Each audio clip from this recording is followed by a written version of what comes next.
Շնորհակալություն Մակարյան Պարոն Հովակիմյան, ձեր նախորդ հարցեր հարցեր աջակցում, որ խնդրեն նորից պարզաբանել։ Նախ ուժեղ Հայաստանը չգրանցելու մասով ասեցիք, որ եթե փաստաթղթերը չէին ներկայացնեն եւ այլն, բայց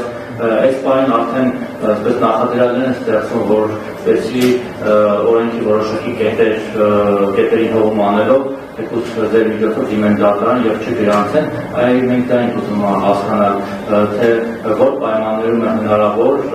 խախտում գրանցվի եկուս նախադասական քարոզարշավի շրջանում կամ այլ ընթացքում, հատկապես վերջին նախագահի կոմիսարիատի ժամանակի նկատի ունեմ, որ եթե ապելացված բարեգործություն լինի, որը ընկերություն որ ապելացնա տվել ուժի հետ բարեգործություն գնահատի դա, հնարավոր է, որ դիմենք դատարան եւ գրանցեք կամ երեք գրանցումը, այսինքն չգրանցեք կամ երեք գրանցումը, խնդրում սա պարզաբանել քայլերը, գյուղի երկուսի մասով, որ գործընկերս հարցրեց, դուք էլ ասացիք, որ դա քաղաքական խոսույթ է, բայց ուզում ենք հասկանալ այդ քաղաքական խոսույթը վերջին ընտրական հաշվարկի եւ քվեների ձևով ոնց է կիրառելու կոնկրետ քաղաքացիական պայմանագիրը, եթե քաղաքացիները տվեցին X% ձայն դիմությանը եւ Y% ձայն ՔՊ-ին եւ այդ X%-ը հանրագումարով ավելի մեծ եղավ, քան ՔՊ-ի Y%-ն է։ Այդ դեպքում օրինակ ինչ անելու, ձեզ ասել է, որ այլ կերպ հաշվեք հին ու բարի Մուկուչյանի տեխնոլոգիաներն է կիրառելու, թե ինչ անելու, հիմա նոր Մուկուչյան երկուսը ուզում անել, Գյումրի երկուսը անելու շրջանակներում, թե ոնց երկուսը ցույց տալու։ Ու մեկ էլ այս որ սկզբից ներկայացուցիք դեր հանրական օրենքի փոփոխությունը, ես դա չհասկացա, վերջը դա որոշակի դիմության կամ դիմանից ուժերի օգին է լինելու, թե ԿՊ-ի հետ Փոշի որ դնում այդ մանդատները ինչ-որ 52%-ից ավելին, պակասին կամ շեմը չհանդրատեն, այստեղ մի քիչ դա չհասկացա, ինչ-որ մանիպուլյացիա կա, թե կամ կոպիկացած որտեղ եք մեզ գցում, խնդրում եմ ասեք այդ միությունը վերջի շահելով դրանից, թե այդ ուժերով սարքացում։ Պարոն Մակարյան, հասկանում եք հարցը տալ եւ հարցում ներառել վիավորանքներ, կարծում եմ որը մեկին պատի չի բերում։ Չէ։ Տեսեք, հարգելի լրագրողներ, հաշվի առնելով, որ ես երկար տարիներ այդտեղ նստած եմ եղել, որ այդտեղից եմ հետո եկել այստեղ։ Ասենք դուք ձեր հարցի մեջ վիավորանք ակնարկ իմ նախորդ գործընկերոջ պարոն Մուկուչյանի հասցեին։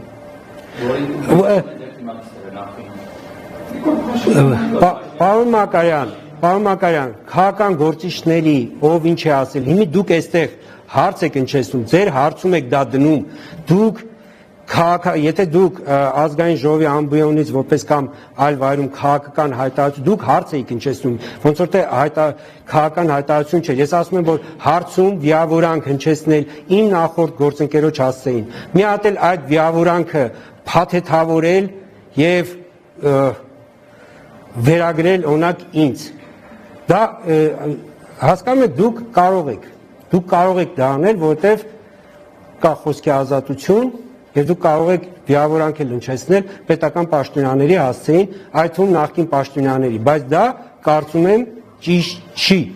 եւ դա պատիվ չի բերում լրագրողի մասնագիտությանը, ես դա ասում եմ որպես նախկին լրագրող։ Հիմա պատասխանեմ ձեր մյուս հարցին։ Ասում եք, պարոն Մակարյան, խնդրում եմ իմ այդ բանավեճի մեջ չմտել, հարցը տվել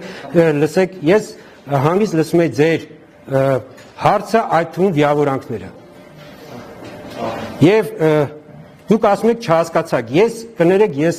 դրա համար պատասխանություն չեմ կրում։ Դուք կարող եք բացել ընտրական օրենսգիրքը, այնինչ որ ես ասում եմ գրված է ընտրական օրենսգիրքում։ Եվ ընտրական օրենսգիրքը չի ընդունվում ընդդիմության կամ դիմության, այսպես են կարիքները սպասարկելու համար։ Ընտրական օրենսգիրքը ընդունվում է ընտրությունները կազմակերպելու համար։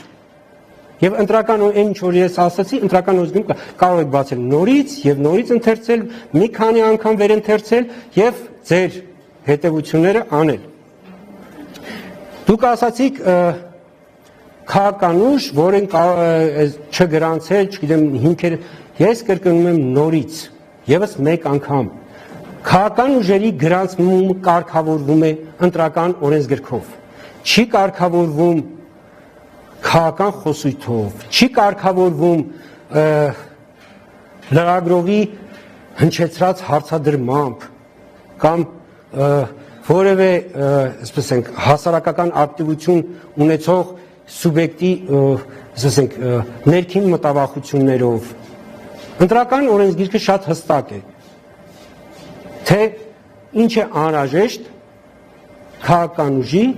տվյալ դեպքում կուսակցության կամ կուսակցությունների դաշինքի գրանցման համար։ Փաստաթղթերը ներկայացվում են, քաղաքական ուժը գրանցվում է։ Չի ներկայացվում, չի գրանցվում։ Քաղաքական ուժը գրանցվելուց հետո պարտավոր է պահպանել ընտրական օրենսգրքով սահմանված կարգը, որովհետև արդեն գրանցված քաղաքական ուժերը պիտի գործեն ընտրական օրենսգրքով սահմանված քարոզչության պայմաններում։ Քաղաքական ուժը իր գործունեությունը այդ ընտրական օրենսգրքից դուրս դնելու դեպքում ինքն էլ կրելու է պատասխանատվություն։ Ինչ հույսով են ելքում հայտնաբերում Պարոն Մակարյան, քաղաքակրկնում եմ, քաղաքական գործիչները ազատ են իրենց հայտարարությունները անել, իրենց գնահատականները տալ, իրենց ակնկալիքները հնչեցնել, իրենց մեղադրանքները, չգիտեմ, ցանկացած ինչ արգելված չի օրենսդրությամբ իրենք ազատ են հնչեցնելու։ Դա ընտրական օրենսգրքի գործունեությունը դրանով չի փոխվում։ Ընտրական օրենսգիրքը գործում է, գործելու է։ Եվ եթե կունենանք ընտրությունից հետո կունենանք արդյունքներ, որտեղ չենք ունենա մեծամասնություն, այդ ժամանակ կսկսվի կոալիցիաների կազմավորման գործընթացը։ Եվ այն ինչ որ չկրկնեմ, այդ նույն գործընթացը։